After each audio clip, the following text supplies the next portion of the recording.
رابعہ صاحبہ پوچھتی ہیں احمد آباد گجرات سے، میرا سوال یہ ہے کہ کیا آئی ڈیجیٹل پرینئر اور بز گروکل جیسی کمپنی میں ایفیلیٹ مارکیٹنگ کا کام کرنا حلال ہے یا نہیں؟ بس ایفیلیٹ مارکیٹنگ کے سلسلے میں یہ سمجھ لینا چاہیے کہ اس میں دھوکہ نہ ہو، جھوٹ نہ ہو، فریب نہ ہو، اس لیے کہ عام طور سے ہوتا یہ ہے کہ وہ چیز تو شاید جائز ہو سکتی ہے کہ آپ ایک سکل کسی کو سکھانا چاہتے ہیں، کوئی ویڈیو پروموٹ کرنا چاہتے ہیں، اس طرح کی کوئی بھی چیز ہے اس پر کمپنی آپ کو دے دے، کوئی حرج نہیں، لیکن آپ بعض مرتبہ یہ دکھائیں کہ بھئی میں نے ایک دن میں اتنے ہزار کما لیے اور ایک ہفتے میں ایسا کر لیا ویسا کر لیا، تو جب جھوٹ شامل ہو جاتا ہے نارمل بزنس میں بھی اگر آپ نے جھوٹ شامل کر لیا تو وہ کمائی آپ کی شک والی ہو جائے گی، حرام والی کمائی ہوتی ہے۔ تو اس لیے ایفیلیٹ مارکیٹنگ فی نفسی ہی جائز ہے، اس میں کوئی حرج نہیں، لیکن اس کے ساتھ کوئی دھوکہ، جھوٹ، فریب یا MLM اس طرح کی کوئی چیز اس میں شامل نہیں ہونا چاہیے۔ اگر صرف ایک بار کمیشن ملتا ہے، براہ راست آپ ہی کی محنت پر اس کو ملتا ہے، تو فری لینسنگ کی طرح سے ہو گیا، اس صورت میں تو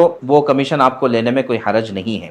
لیکن اگر جو ہے وہ ملٹی لیول مارکیٹنگ کی ترتیب پر ہے، نیٹ ورک مارکیٹنگ ہے، یا پھر یہ کہ بعض مرتبہ پونزی سکیمز ہوتی ہے کہ جس میں جتنے آپ ممبرز بڑھاتے چلے جائیں گے اتنا زیادہ آپ کو نفع ملتا رہے گا، شریعت کے اعتبار سے بھی یہ درست نہیں ہے، اور لا آف دا لینڈ ہمارے ہندوستان کے قانون کے اعتبار سے بھی MLM مارکیٹنگ یہ درست نہیں ہے، تو لہٰذا اس کی اجازت نہیں ہو سکی ہے۔ چوتھی چیز انہوں نے پوچھی ہے کہ کورس کی تکمیل پر سرٹیفکیٹ اور ملازمت کا موقع، یعنی اگر آپ کی کمپنی آپ کو حقیقی تعلیم دیتی ہے، کسی سکل میں مہارت پیدا کراتی ہے، سرٹیفکیٹ دیتی ہے، ساتھ ساتھ میں آپ کو ملازمت جاب بھی اگر کی پیشکش کرتی ہے، تو یہ ایک جائز ذریعہ معاش ہے، اس کو اختیار کرنے میں کوئی حرج نہیں۔